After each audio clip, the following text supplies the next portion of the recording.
के द्वारा प्रभु की महिमा करने के लिए पूरे खुदा दिया।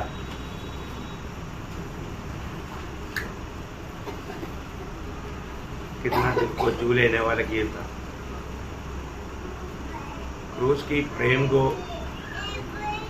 मैं कभी ना भूले, यही बात है। हमें मिला हुआ प्रेम वो क्रूस की प्रेम है। सच्चा प्रेम हम सूली में देखते हैं। परमेश्वर प्रेम है, उस बात का एक बहुत बड़ा एक प्रदर्शनशाला है क्रूस। लेकिन कितने लोगों ने दिल से गाया क्रूस की प्रेम को मैं कभी ना भूले। सच बात है। हमने एक एक दिन जब जीवन बिताता है वो उसका प्रेम को याद करके जीता है क्या? या सिर्फ इधर आकर के गाने के लिए गाता है? बहुत बड़ी बात है। क्रूस का प्रेम को लोग भूल जाता है ना। मैं आप हर एक बहुत लोगों को नम्र विनती करता हूँ, ये भी आराधना शुरू होता है तो हमारा दिल एकदम प्रभु के ओर एकाग्र होना चाहिए और सच्चा दिल से हम एक एक शब्द प्रभु को बसी में कहना चाहिए। गाने वाले एक एक शब्द भी हम कैसा गाता है स्वर्ग देखता है, प्रभु हमें परखता है। हमारा हम ही देखने के लिए नहीं, वास्तव में हमें सम्मान करने के लिए। इसलिए प्रभु का हर एक बात में प्रभु बहुत, मैं आपको बोलता हूँ, हमारा परमेश्वर सेनाओं का यहोवा बोलेगा तो बहुत डिसिप्लिन्ड परमेश्वर, बहुत डिसिप्लिन्ड परमेश्वर। शायद बहुत लोग उस बात को डिसिप्लिन क्या है नहीं समझता, इसलिए हो सकता है।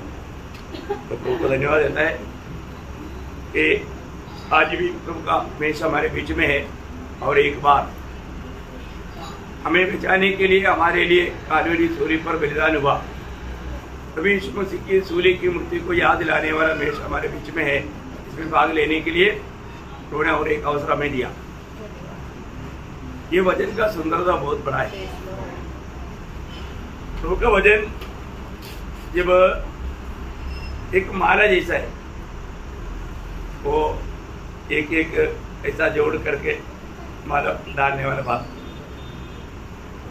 ऐसे देखेगा तो बाइबल में सबसे पहले लिखा हुआ किताब योग का किताब है, आप सबको मालूम, लेकिन उसको पहले नहीं लिखा, मैं पहले नहीं लाया है ना। आत्मा उसके लेआउट में उसको तकरीबन मध्य भाग में लाया। तो सबसे बड़ी बात मतलब परमेश्वर का वचन का लेआउट अगर देखेगा तो हर एक बातों में एक बहुत सुंदरता देखता है। तो उसी प्रकार जब तकरीबन मतलब बाइबल की मध्य में आने वाला भजन संहिता में 3 अध्याय ऐसा जोड़कर लिखा है। मसीहा भजन संहिता है वो 22, 23 और 24। इतना सुंदर वर्णन है उसमें, है ना। तो 22 अध्याय में मतलब हमारे लिए मृत्यु सहने वाला यीशु मसीह को वर्णन किया है, या क्रूस पर चढ़ाए जाने वाला प्रभु यीशु मसीह का वर्णन किया है। और 23 अध्याय में पुनरुत्थान पाया हुआ प्रभु यीशु मसीह का वर्णन किया है।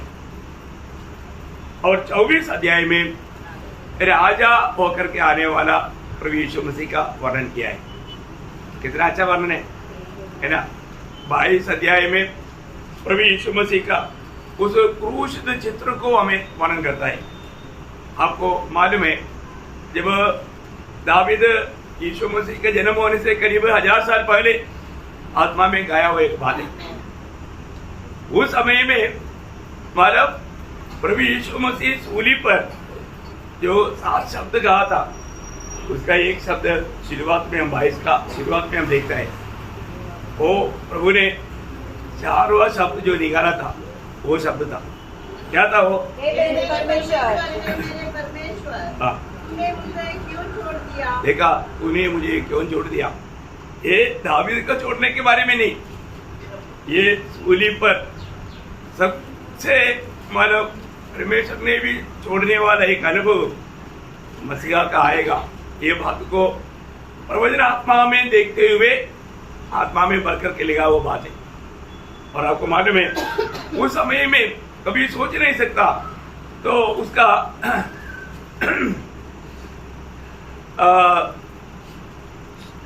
15 वजन 16 वजन कुत्तों ने मुझे घेर लिया है। कुकर्मियों की मंडली मेरे चारों ओर मुझे घेरे हुए है।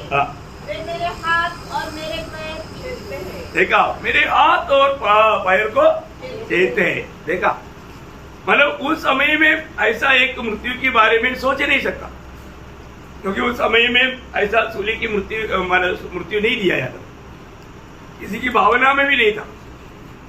लेकिन ऐसा समय में प्रभु यीशु मसीह हमारे लिए इस प्रकार का मृत्यु सहेगा, वो बात को भी मतलब आत्मा में उन्होंने ये बात को गाया। और उस समय में होने वाला कई बात भी वहां पर लिखा है, उसका 18 वचन। वे मेरे वस्त्र आपस में बांटते हैं और मेरे पहरावे पर चिट्ठी डालते हैं।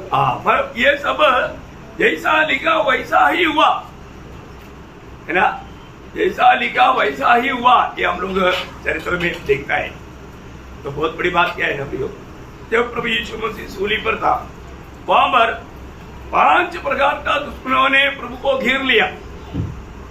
यहाँ पर इस 22 अध्याय में वो बात लिखा है, 5 प्रकार का विरोधियों ने उनको घेर लिया। उसका 12 वचन पढ़ रहा। बहुत से सांडों ने मुझे घेर लिया है। बशान के बलवंत सांड मेरे चारों ओर मुझे घेरे हुए हैं। देखिए, बाशान की बलवंत सांड, बलवंत सांड। देखिए, नंबर 1 बात, बाशान की बलवंत सांड बोलेगा तो एक किसका बारे में बोला? ये यहूदी लोगों के बारे में बोला। किसके बारे में बोला? यहूदी लोगों ने उनको सांड के रूप में घेर लिया है। और उसका 13 वचन, वे फाटने और गरजने वाले सिंह के समान। ये कौन है? ये सिंह के समान, ये शैतान का बारे में, ये शैतान का बारे में लिखा। अभी यहूदी लोगों ने घेरा हुआ है और शैतान भी और अंदर। आपको मालूम है 5 अध्याय का 8 वचन, शैतान क्या करता? हमेशा गर्जने वाले सिंह की नाइंद फाड़ खाने के लिए प्रयास में है ना। तो शैतान उनको घेरेगा। और उसका 16 वचन, क्योंकि कुत्तों ने घेर लिया। देखा, कुत्तों ने घेर लिया। कुत्ता कौन है? अन्य जाति ने भी घेर लिया है ना। और कुकर्मियों की मंडली कौन है? कुकर्मियों की मंडली रोमन सेना ने भी उनको घेर लिया। और उसका 21 वचन, सिंहों के मुंह से बचा। जंगली सांडों की सींगों में से तूने मुझे बचाया। जंगली सांड बहुत डेंजर रहता। ये जंगली सांड कौन है? बहुत भयानक रीति में राज करने वाला अधिकारी वर्ग है, रोमन सम्राट का अधिकारी वर्ग। देखा, 5 प्रकार का लोगों ने प्रभु को उस सूली पर घेर लिया। कितना भयंकर बात है प्रियो। हर एक बात, एक बातों में कितना आत्मिक अर्थ है, वहां पर एक दृष्टांत रूप में लिखा है, लेकिन उसका हर एक का मानो ओरिजिनल अर्थ हमें जानना कितनी बड़ी बात है।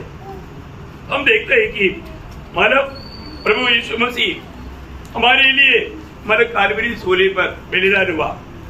22 अध्याय में प्रभु यीशु मसीह हमारे लिए एक अच्छा चरवाहा होकर आया। कैसे आया? अच्छा चरवाहा होकर के आया। आपको मालूम है जब यूहन्ना 10 अध्याय का 11 वचन में प्रभु ने कहा, अच्छा चरवाहा मैं हूँ। अच्छा चरवाहा क्या करता? अपनी भेड़ों के लिए अपनी प्राण देते हैं। देखा प्रियो, प्रभु यीशु मसीह हमारे लिए अपना प्राण दिया।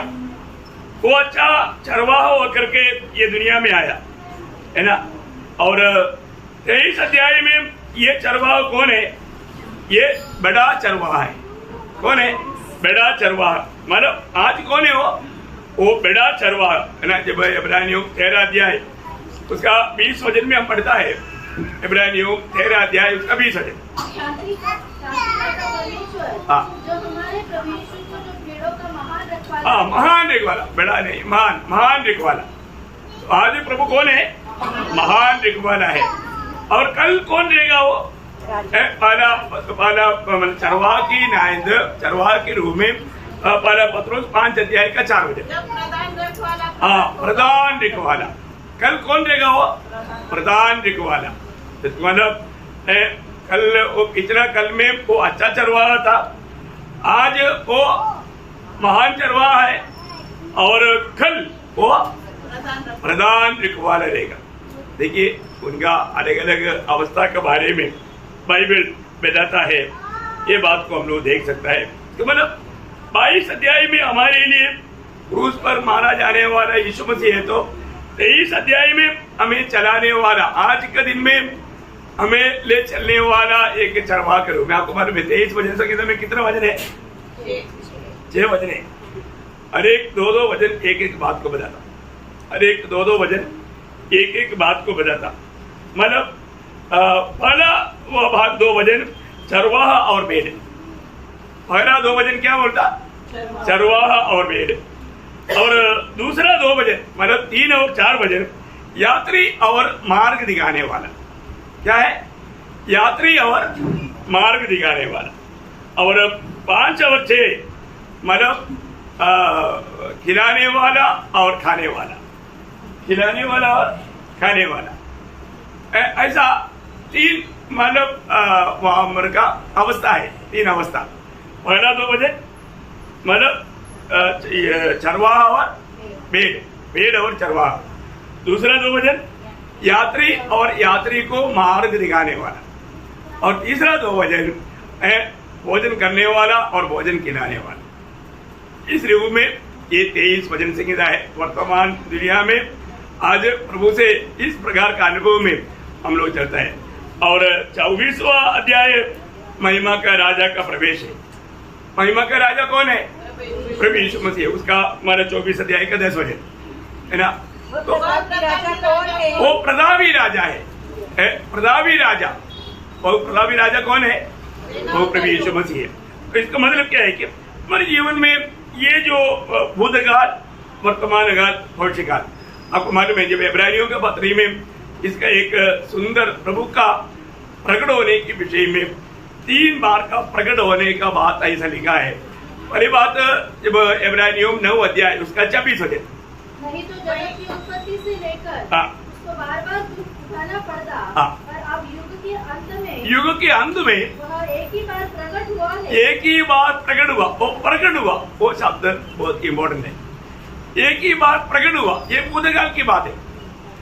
एक ही बार प्रकट हुआ, वो भूतकाल में मतलब हमारे लिए, हमारे छुटकारे के लिए, हमको बचाने के लिए वो अच्छा चरवाहा होकर के दुनिया में आकर हम भेड़ों के लिए अपने जान दिया। बहुत बड़ी बात है ना। प्रभु का प्यार है ना, प्रभु का प्यार। प्यार का एक बहुत बड़ा चिन्ह क्या है ना? यूहन्ना 15 अध्याय का 13 वजन। यूहन्ना का सुसमाचार 15 अध्याय उसका 13 वजन। इससे बड़ा प्रेम किसी का नहीं। इससे बड़ा प्रेम किसी का नहीं। देखा, कौन बड़ा प्रेम है? इससे बड़ा प्रेम किसी का नहीं कि कोई अपने मित्रों के लिए अपना प्राण, अपने मित्रों के लिए अपनी प्राण दे। यही है बड़ा प्रेम, है ना। अनमोल बात है हमारे जीवन में। वो बड़ा प्रेम हमारे जीवन में होना चाहिए। है क्या? ये हमारे ओर से नहीं हो सकता। ये मसीह लोगों में प्रभु ने दान दिया है तो वो एक काम संभव है। इसका मतलब जो मसीह में है वही लोग ये कर सकता। जो सच में सच्चा मसीह लोग हैं, झूठे मसीह लोगों से आज दुनिया भरा हुआ है, लेकिन सच्चा मसीह लोग ये प्यार काम करने वाला है या ये प्यार बांटने वाला है ना। वो प्यार प्रभु ने हमें हमारे परिश्रम से मिलने वाला बात नहीं, इसीलिए कोई कोर्स नहीं, कोई ट्रेनिंग नहीं। ये प्रभु के ओर से हमें दान मिलता है। ये प्यार हमें दान मिलता। कैसे मिलता? रोमियो 5 अध्याय का 5 वजन। क्योंकि पवित्र आत्मा जो हमें दिया गया है उसके द्वारा परमेश्वर का प्रेम हमारे मन में डाला गया है। देखा, हमारे मन में प्रभु ने अपनी प्रेम डाला है। प्रभु का प्रेम डाला है। बोलेगा तो प्रभु की आत्मा में नया जन्म पाया हुआ अनेक लोगों में प्रभु का प्रेम है ना। प्रभु ने डाला, प्रभु ने दिया, हमने नहीं पाया, हमारे परिश्रम का बल नहीं, ये प्रभु ने हमें दान दिया है। तो एक बार वो प्रकट हुआ, वो हमारा उद्धार के लिए प्रकट हुआ, हमें पाप से छुड़ाने के लिए, पाप की सजा से मुक्त करने के लिए, है ना, वो प्रकट हुआ। आज वो प्रकट होते रहता करके लिखा है स्वर्ग में, है ना, उसका 9 अध्याय इब्रानियों 9:24। क्योंकि मसीह ने उस हाथ के बनाए हुए पवित्र स्थान में जो सच्चे पवित्र स्थान का नमूना है प्रवेश नहीं किया, पर स्वर्ग में ही प्रवेश किया, ताकि हमारे लिए अब परमेश्वर के सामने दिखाई दे। देखा, वो परमेश्वर के सामने हमारे लिए दिखाई देने के लिए वो वर्तमान में पिता की दाहिने ओर बैठ करके हमारे लिए वो दिखता है, क्योंकि आज वो हमारे लिए काम कर रहा है। आप देखिए, वास्तव में प्रभु के लोग प्रभु में कैसा मगन रहना चाहिए प्रियो। यदि प्रभु नहीं मिला होता तो हमारे जीवन में फिर क्या हमारा भविष्य है प्रियो, हमारा जीवन में क्या आशा रहता, कुछ नहीं रहता। अरे जो आज भी प्रभु से सच्चा नाता जोड़ा नहीं है तो उनका दिल में भी आशा नहीं रहता। उस अच्छा चरवाह की चराए हुए भेड़े नहीं बना, उनके जीवन में भी आशा नहीं रहता। क्या मालूम जाएगा कि नहीं, आएगा तब मालूम पड़ेगा। ऐसा चलने वाले लोग भी है, पर जो एक मसीह जीवन कभी भी ऐसा नहीं पिया। मसीह जीवन में पक्का निर्णय है, उनको पक्का आशा है, वो जीवित आशा है, क्योंकि प्रभु ने हमें आशा के द्वारा नया जन्म दिया करके हम लोग पढ़ता है। सबको वचन मालूम, हमें आशा देने वाला कोई मनुष्य नहीं है ना। जब रोमियो 8:24 वचन, हमारा उद्धार हुआ है, इस आशा के द्वारा हमारा उद्धार हुआ, मतलब उद्धार पाए हुआ सबको आशा मिला है। उनको प्रभु ने उसका 15-13 वचन, परमेश्वर जो आशा का दाता है, देखा, आशा देने वाला वो दादा कौन है? परमेश्वर है।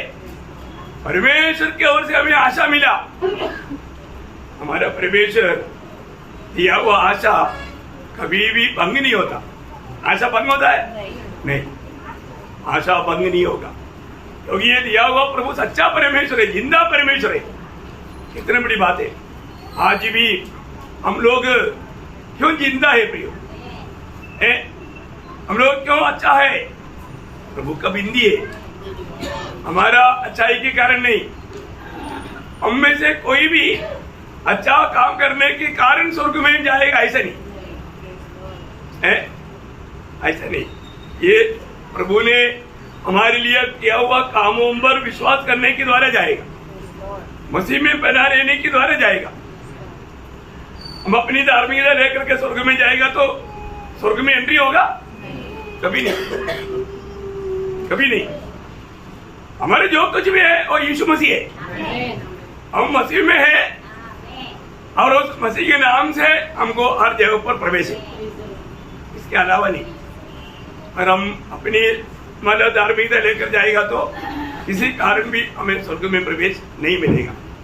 तो यीशु मसीह हमारे लिए सब कुछ है, इसलिए पिता ने हमें मसीह में देखा है ना। 1 कुरिन्थी 12:30 वचन वाला क्या सोना वचन है प्रियो है। तो पिता की ओर से हम मसीह यीशु में है। यीशु मसीह हमारे लिए क्या क्या ठहरा? वो हमारे लिए ज्ञान ठहरा, हमारे लिए छुटकारा ठहरा, हमारे लिए धार्मिकता ठहरा, हमारे लिए पवित्रता ठहरा। यीशु मसीह की पवित्रता हमें गिना जाता।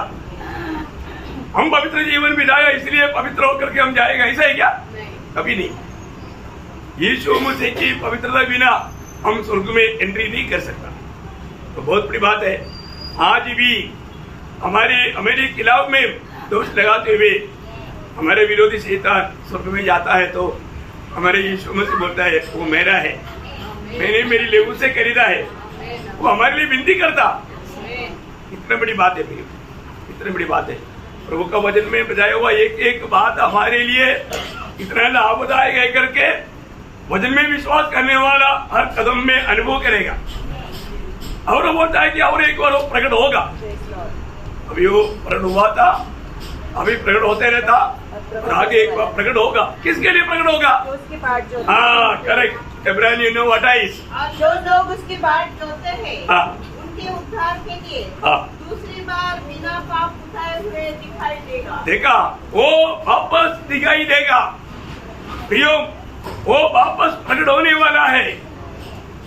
इसके लिए प्रकट होने वाला है जो लोग प्रभु यीशु मसीह पर विश्वास करके उद्धार पा करके प्रभु आएगा मुझे ले जाने के लिए, इस आशा में प्रभु की सत्य वचन में भक्ति वचन में बना रहकर प्रभु की महिमा के लिए जीवन बिताने वाला प्रभु के लोग उड़ा लिए जाएगा। उसकी बाट जो होता है वो लोग, आज हमारे जीवन में हम प्रभु की बाट जो होता है कि नहीं, ये बात को हमें परखना चाहिए। और प्रभु यीशु मसीह के बारे में बताया हुआ 3 पदवी बोलेगा तो मतलब एक वो पवित्रता है, एक वो याजक है और तीसरा वो राजा है ना। कल वो पवित्रता था, कल मतलब बीत गया, वो भूतकाल की बात है। मतलब 22, 23, 24 अध्याय क्या है, भूतकाल, वर्तमान काल, भविष्यकाल, ये तीनों बात को दिखाता है।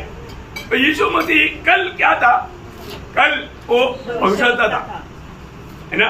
पवित्रता का काम क्या है, परमेश्वर से वचन पा करके लोगों को देता, है ना। जब यीशु मसीह के बारे में मूसा ने गवाही दिया था, आपको याद होगा, है ना, जब अनुवाद का किताब उसका 18 अध्याय का 15 वचन, अनुवाद उसका 18 अध्याय का 15 वचन।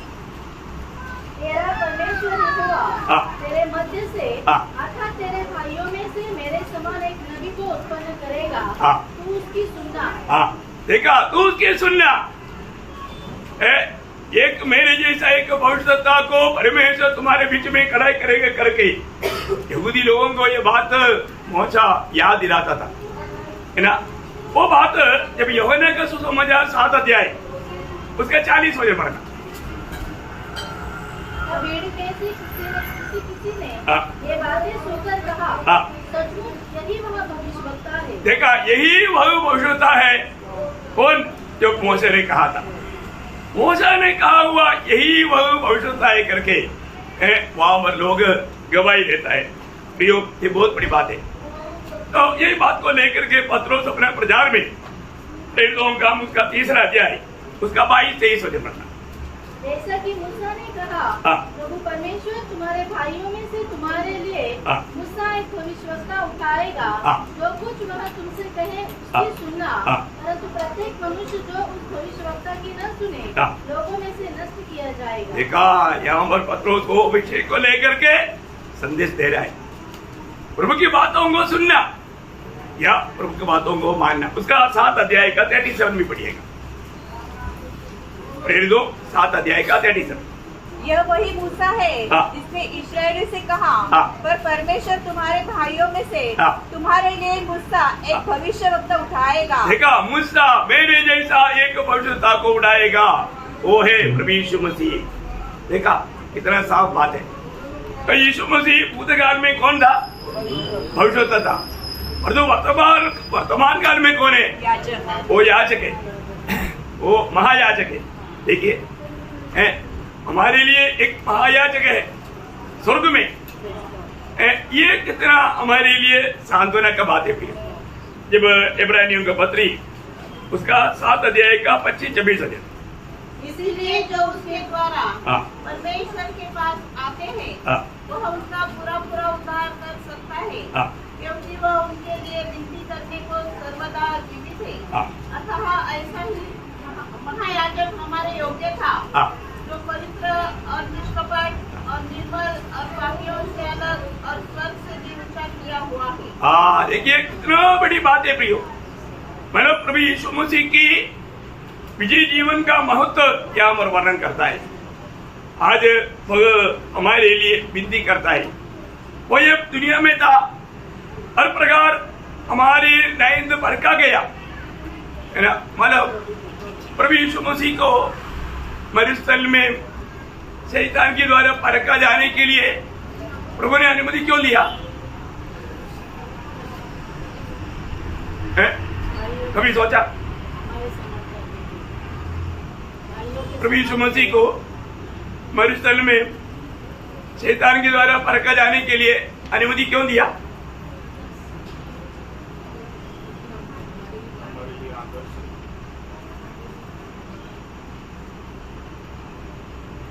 मतलब कभी भी प्रभु यीशु मसीह कभी भी पाप कर नहीं सकता, ये बात को सबूत करने के लिए। Praise Lord. कर ही नहीं सकता हो,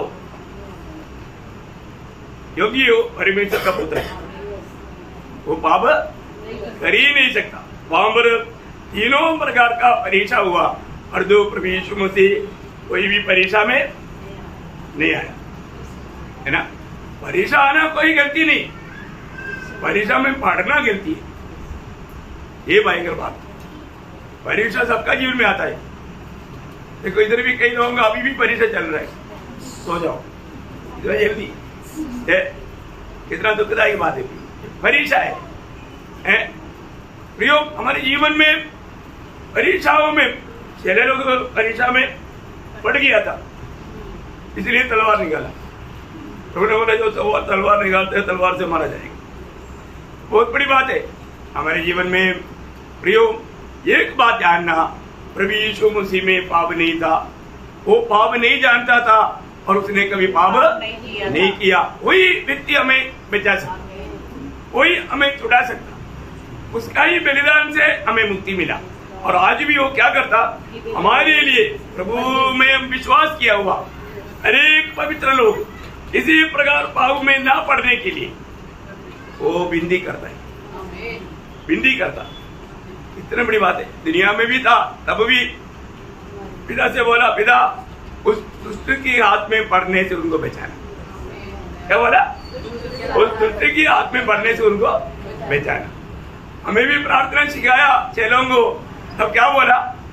उस परीक्षा से हमें बचाना, परीक्षा से बचाना।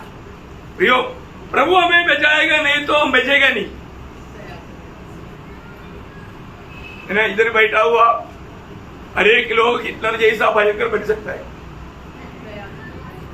अब प्रभु छोड़ देगा तो, प्रभु छोड़ देगा तो हिटलर भी कुछ नहीं, उसका भी नंबर काट देगा। प्रभु बचाता है। प्रियो, आपको क्या लगता हम प्रभु से कितना आभारी रहना चाहिए? युदा का पत्री आपको मालूम है, युदा का पत्री में 24 वचन में युदा क्या बोलता? अब जो तुम्हें ठोकर खाने से बचा सकता है, देखा, तुम्हें ठोकर खाने से बचा सकता है कौन? अरे यीशु मसीह। प्रियो, वो हमें बचाता है। हमारा कोई खूबी के कारण हम बच गया ऐसा नहीं सोचना।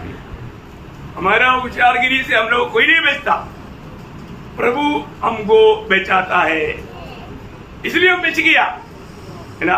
आज भी प्रभु ऐसा कुछ आपको मालूम है कि मतलब लूका 22 अध्याय में चेलों के बारे में शैतान आकर के परमिशन मांगा था, लेकिन वहां पर भी यीशु मसीह उसका 31-32 पढ़ना।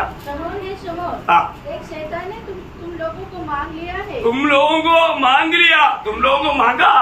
हाँ, गेहूं के समान पटके, परंतु मैंने तेरे लिए विनती की कि तेरा विश्वास जाता न रहे, और जब तू फिरे तो अपने भाइयों को स्थिर करना। देखा प्रियो, अगर प्रभु विनती नहीं किया होता, प्रभु अगर ठीक है तू पर को इतना परमिशन दिया होता तो पूरा गड़बड़ हो जाता, है ना। प्रियो, आज हम प्रभु में आने के बाद आखिरी क्षण तक प्रभु में विश्वास में बना रहना, ये प्रभु का अनुग्रह है, प्रभु का अनुग्रह है ना। आपको मालूम है कि प्रभु हमारे लिए प्रार्थना करता है, इवन सच्चा प्रभु का दिल पाया हुआ लोग भी एक दूसरे के लिए प्रार्थना करता है कि नहीं? प्रार्थना में कभी तकना नहीं है। किसी को लाभ मिलता है तो उसमें नाग नहीं करना है। मैं प्रार्थना किया इसलिए उसको ये आशीष मिला बोल करके डाग नहीं करता, कभी कभी ऐसे भी होता है ना, क्योंकि कई लोग दूसरे का अच्छा नहीं चाहता, ऐसे नहीं प्रिय, अच्छा ही हमारे प्रभु हमेशा हमारा भला ही चाहता, तो वही दिल हमारा होना चाहिए। हो सकता है वो हमारा विरोधी होगा, हमें सताया होगा, निंदा किया होगा, बदनाम किया होगा, अभी भी हमारे दिल में उनका भी भला चाहना, बहुत बड़ा दिल है ना, बहुत बड़ा दिल है है ना। तो प्रभु क्या करता, जब रोमियो 8 अध्याय का 34 वचन आपको याद होगा, फिर कौन है जो दंड की आज्ञा दे? मसीह है जो मर गया वरन मुर्दों में से जी भी उठा और परमेश्वर की दाहिनी ओर है, परमेश्वर की दाहिनी ओर है और हमारे लिए निवेदन भी करता है। देखा, हमारे लिए कितने लोग विश्वास करता है? प्रभु हमारे लिए निवेदन विनती करता है। यीशु मसीह यदि हमारे लिए विनती नहीं किया होता तो शायद आज विश्वास में बहुत लोग नहीं मिलता, और अभी तक हम विश्वास में बना रहने का कारण हमारा प्रभु यीशु मसीह की विश्वास योग्यता है। वो हमारे लिए विनती करता है, वो हमें कभी नहीं त्यागता। प्रभु ने हमें वचन दिया है, मैं तुम्हें कभी नहीं त्यागेगा और कभी नहीं छोड़ेगा। प्रभु ने वचन दिया। प्रभु अपना हर एक वचन में विश्वास योग्य है, इसलिए हमें अपने आप में प्रशंसा करने के लिए कुछ भी बात नहीं, कुछ भी बात नहीं। वहां पर ऐसा वो पहला कुरिन्थी में वो पहला 29 वचन क्या बोला?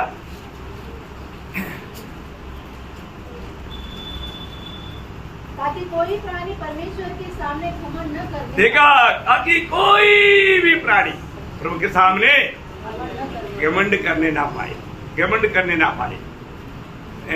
इतना सुंदर वचन है। तो आज भी, आज वर्तमान पिता की दाहिनी ओर बैठ करके प्रभु यीशु मसीह हमारे लिए विनती करता हमारे लिए एक अच्छा एडवोकेट है ना। इसका मतलब मैं मनमानी में चलने के लिए छूट है ऐसे नहीं, ऐसा कभी नहीं सोचना है, लेकिन हमें कितना प्रभु का और भी अधिक भय मानना चाहिए। यह है वर्तमान काल का समय, और भविष्य काल में यीशु मसीह कौन रहेगा?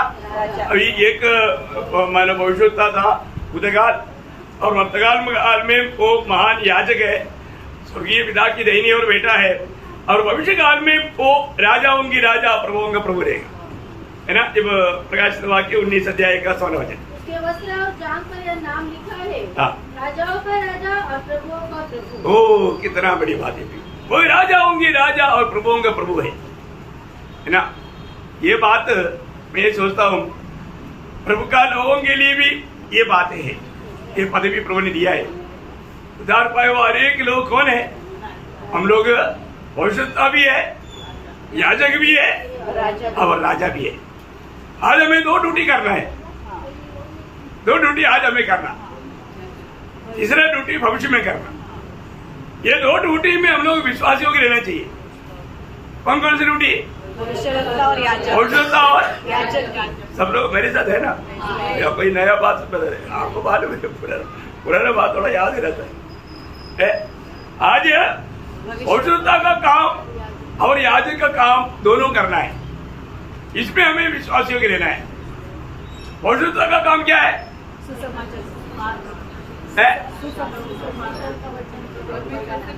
हाँ, देखा, जैसे सब बराबर बोला। भविष्यवक्ता का काम प्रभु से वचन पा करके लोगों को देना। क्या करना? प्रभु से वचन पा करके लोगों को देना, है ना। जब मानव 11 अध्याय के 23 वचन में पौलुस क्या बोलता? मैंने प्रभु से पाया और मैं प्रभु को देता। ऐसा ही क्या? हाँ, तुम्हें पहुंचाता हूँ। एक भविष्यवक्ता का काम है, ठीक है। तो भविष्यवक्ता का काम हम लोग करना है, हर एक लोग करना है, क्योंकि आप उद्धार पाया है, आप भविष्यवक्ता है। पहला पत्रोस 2 अध्याय का 9 वचन आपको मालूम है। हम हर एक उद्धार पाए हुए लोग कौन है? वहां पर 5 पदवी दिया हुआ हमारे लिए। वो एक एक पदवी वर्णन से बाहर इतना अनोखा पदवी है ना। तो हम राजा भी है, याजक भी है, भविष्यवक्ता भी है, प्रभु के खुद के लोग है, प्रभु का खुद की घराने के लोग है। वो ऐसा कैसा बड़ा बड़ा पदवी हम प्रभु ने उद्धार पाए लोगों को दिया। इतना अद्भुत बात है। प्रभु हम अंधकार में नहीं, अद्भुत ज्योति में। कौन सा ज्योति? अद्भुत ज्योति में है वो। मैं सोचता ना, मैंने आपको कई बार बताया, तो प्रभु हमें ये सच्चाई प्रकाश करके नहीं देगा और इस पर विश्वास करने का अनुग्रह भी हमें नहीं देगा, हमारा अवस्था क्या होता? हम लोग कोई भी बुद्धिमान होकर के ये वचन सुन करके ग्रहण किया क्या? मैंने आपको बोला ना, है ना, स्वामी विवेकानंदा कहा यदि प्रभु यीशु मसीह के दिनों में मैं जिंदा रहता, वो स्त्री ने आंसू से उनकी पाँव पोंछा, बाल से पाँव सींचा और बाल से पोंछा, मैं होता तो मैं चाकू से मेरा छाती फाड़ कर, छाती से लहू निकाल कर उनकी पवित्र पापों को धोता। वो व्यक्ति बोलता है, परंतु मुझे ये समझ में नहीं आता यीशु मसीह मेरे लिए कैसा मर सकता। वाह वाह, देखा, वो ये बात कबूल करता, वो एक कितनों श्रेष्ठ जन है, पवित्र जन है, उसके जैसा कोई नहीं, उसके लिए मैं ये सब करता, और ये मुझे समझ में नहीं आता वो मेरे लिए कैसे मरा। ये सब करने के लिए तैयार है, पाव में मरकर नरक में गया, कोई फायदा है? सच्चाई के खोज में रहने वाला महात्मा गांधी ने बोला, अभी तक मुझे सच्चाई नहीं मिला। देखो कैसे मिलेगा प्रियो, प्रभु का अनुग्रह चाहिए ना। प्रेज़ द लॉर्ड, प्रभु का अनुग्रह चाहिए, प्रभु का वरदान चाहिए। यीशु मसीह को जानना कोई हल्की बात है क्या? दुनिया के बुद्धिमान लोग बोलेगा बेचारा, अरे यहूदी लोग मिलकर के सूली पर चढ़ाया, क्या करें, मर गया, बांध के मारे उनको। अब कोई बोलता है जी उड़ा करके, क्या मानो? देखा, उनको ये सच्चाई का ज्ञान है, शैतान ने अच्छी तरह बंद करके रखा है। इसलिए यीशु मसीह ने यूहन्ना 6:44 में क्या बोला, पिता आकर्षित करते बिना कोई भी मेरे पास नहीं आ सकता। प्रियो, एक कोई हल्की बात नहीं। और उसका 65 में लिखा, और उसने कहा, किसी ने मैंने तुझसे कहा था कि जब तक किसी को पिता की ओर से यह वरदान, देखा, ये वरदान है। यीशु मसीह के पास आना एक वरदान है प्रियो। क्या बात करता है, बाप रे, वो कुर्सी तोड़ना नहीं है सोते सोते। तो मैं आपको बताना चाहता हूँ, क्या है ना, लोग नई ड्यूटी करके आया इसलिए क्या करें, तो बहुत बड़ी बात है। मैं आपको बताना चाहता हूँ प्रियो, बहुत दुखदायी बात है इतना ना प्रभु का प्यार है अनुभव करने के टाइम पर, इतना सुंदर भजन खाने के टाइम पर लोगों को नींद आता। अच्छी बात है, बाकी लोग भी सुनेगा, यूट्यूब वाला बोलेगा नासिक की मंडली में सोने वाला भी है, ओके, सुनने दो, कई जगह पर ऐसा लोग मिलेगा।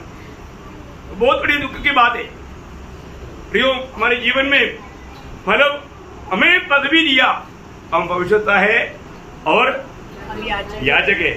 याजक का काम क्या है?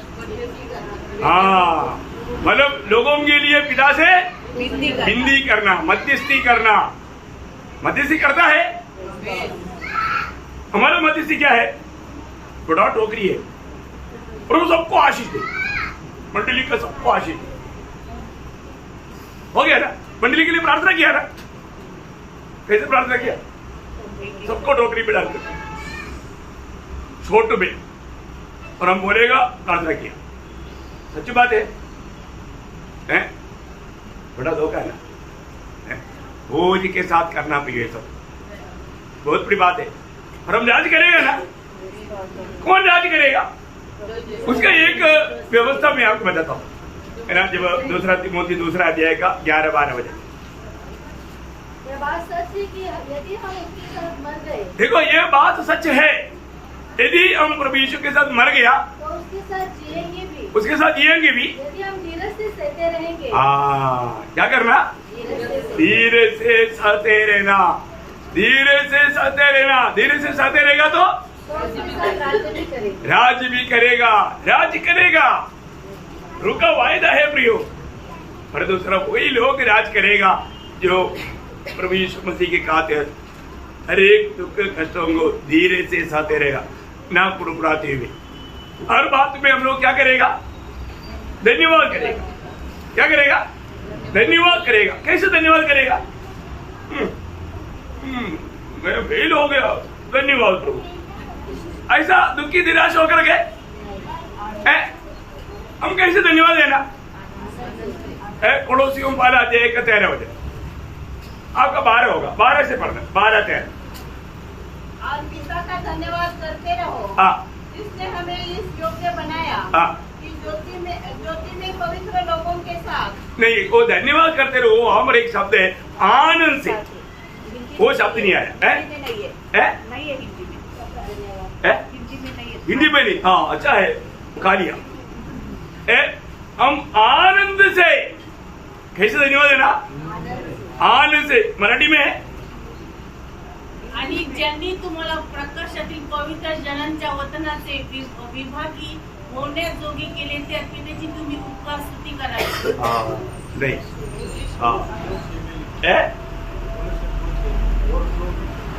नहीं मतलब वहां पर हमें इस प्रभु ने इस उत्तर के राज्य में क्यों लाया? उत्तर के राज्य में इसलिए लाया आनंद से उसकी स्तुति करे। उसमें पढ़ना। देखा, जॉयफुली, आनंद से, खुशी से। देखा क्या करूं, कई परिभाषा में नहीं आया। 11 में पर सर्व प्रकारचा जीव व सहनशक्ती ही तुम्हाला आनंदासह प्राप्त व्हावी म्हणून त्याच्या गौरवाच्या पराक्रमानुसार तुम्ही सर्व प्रकारच्या सामर्थ्याने समर्थ व्हा। नहीं वो नहीं, मतलब वो अमर आना चाहिए। ओके ठीक है, मतलब प्रभु ने हमें अंधकार से अद्भुत ज्योति में क्यों लाया? हम प्रभु को आनंद से उसकी स्तुति करें, आनंद से धन्यवाद करें। बहुत बड़ी बात है। कोई बात नहीं, कई शब्द बराबर परिभाषा में नहीं आया, कोई बात नहीं। तो प्रियो, एक बात जानना, आज हम लोग एक याजक होने के कारण हमारे जीवन में है विनती करना, औषध होने के कारण प्रभु से वचन पा करके लोगों को देना, और राजा होने जा रहा है, इसलिए हर बात में धन्यवाद देकर प्रभु को महिमा देते हुए एक विजयी जीवन बिताना। सहने की बात आएगा, बहुत इनकार नहीं वाली बात आएगा, लेकिन वहां सब हमें बहुत आनंद से हमें प्रभु का जय जयकार करना। तो प्रभु आप सबको बहुत आशीष दे। प्रियो, हमारे लिए यीशु मसीह कल क्या था, आज क्या है, और आने वाला भविष्य में इनको क्या है, ये बात का जानकारी रह करके एक सच्चा विजय जीवन बिताते हुए प्रभु को हर बात में महिमा देते हुए जीवन बिताने के लिए प्रभु वचनों के द्वारा सबको सहायता करे, सबको मदद करे, प्रभु को महिमा मिले। आमीन।